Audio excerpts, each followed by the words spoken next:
Tomorrow, I die. Tomorrow, I die, and today, I want to tell the world what happened, and thus perhaps free my soul from the horrible weight which lies upon it. Oh, listen, and you shall hear how I've been destroyed. When I was a child, I had a natural goodness of soul which led me to love animals. All kinds of animals, but especially those animals we call pets. There is something in the love of these animals which speaks directly to the heart of the man who has learned from experience how uncertain and changeable is the love of other men. I was quite young when I married. You will understand the joy I felt to find that my wife shared with me my love for animals. Quickly, she got for us several pets of the most likable kind. We had birds, some goldfish, a flying goat, and a cat. The cat was a beautiful animal, of unusually large size and entirely black. I named the cat Pluto, and it was the pet I liked best.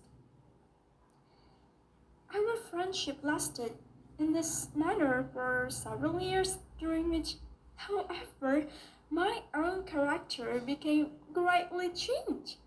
I began to drink too much wine and other strong drinks. As the day passed, I became less loving in my manner. I became quick to anger. I forgot how to smile and laugh. My wife, yes, and my pets too, all except the cats, were made to feel the change in my character. One night, I came home quite late from the inn, where I now spent more and more time drinking. Walking with uncertain step, I made my way with effort into the house. As I entered, I thought I saw that Pluto, the cat, was trying to stay out of my way to avoid me. This action by an animal which I had thought still loved me made me angry beyond reason. My soul seemed to fly from my body. I took a small knife out of my coat and opened it. Then I took the poor animal by the neck, and with one quick movement, I cut out one of its fear-filled eyes. Slowly, the cat got well. The whole nurse I had been was not a pretty thing to look at, it's true. But the cat no longer appeared to suffer any pain. One day, in cold blood, I tied a strong rope around the cat's neck, and taking it down into the cellar under the house, I hung it from one of the wood beams above my head.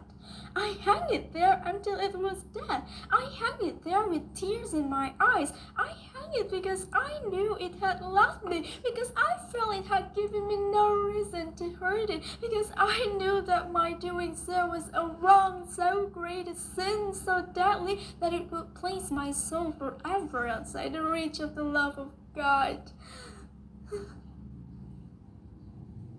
That same night, as I lay sleeping, I heard through my open window the cries of our neighbors. I jumped from my bed and I found that the entire house was filled with fire. It was only with great difficulty that my wife and I escaped, and when we were out of the house, all we could do was stand and watch it burn to the ground. I thought of the cat as I watched it burn. The cat was the body I had left hanging in the cellar. Months went by, and I could not drive the thought of the cat out of my mind. One night, I sat in the inn, drinking as usual. In a corner, I saw a dark object that I had not seen before. I went over to see what it could be. It was a cat almost exactly like Pluto. I touched it with my hand and petted it, passing my hand softly along its back. As I left the inn, it followed me. and I allowed it to do so. It soon became a pet of both my wife and myself. The morning after I brought it home, however, I discovered that this cat, like Pluto, had only one eye. How was it possible that I had not noticed this the night before? This fact only made my wife love the cat more, but I myself found a feeling of dislike growing in me. It followed me everywhere, always. When I sat, it lay down under my chair. When I stood up, it got between my feet and nearly made me fall. Wherever I went, it was always there. At night, I dreamed of it, and I began to hate that cat. One day, my wife called to me from the cellar of the old building where we were now forced to live. As I went down the stairs, the cat, following me as always, ran under my feet and nearly threw me down. In sudden anger, I took a knife and struck wildly at the cat. Quickly, my wife put out her hand and stopped my arm.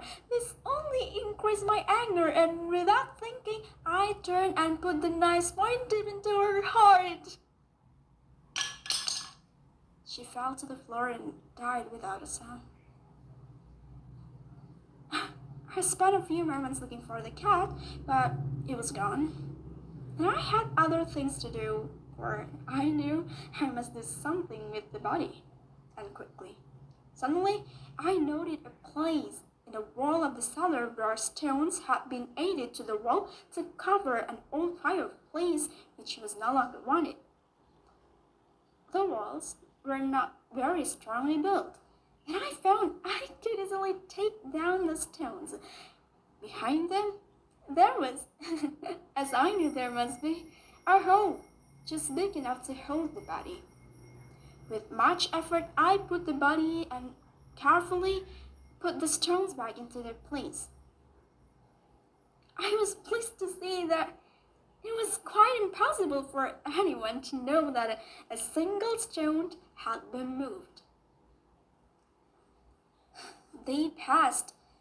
Still, there was no cat. A few people came and asked about my wife, but I answered them easily. Then one day, several officers of the police came, certain that they could find nothing. I asked them in and ran with them as they searched. Finally, they searched the cellar from end to end. I watched them quietly, and as I expected, they noticed nothing.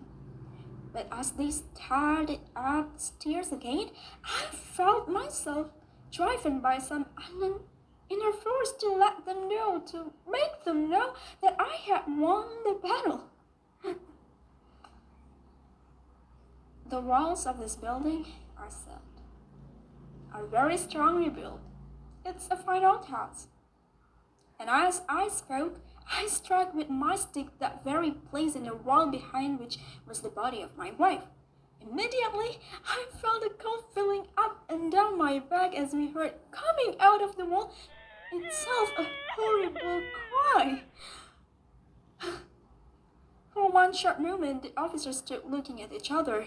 Then quickly, they began to pick at the stones, and in a short time, they saw before them the body of my wife, black with dried blood and smelling of decay.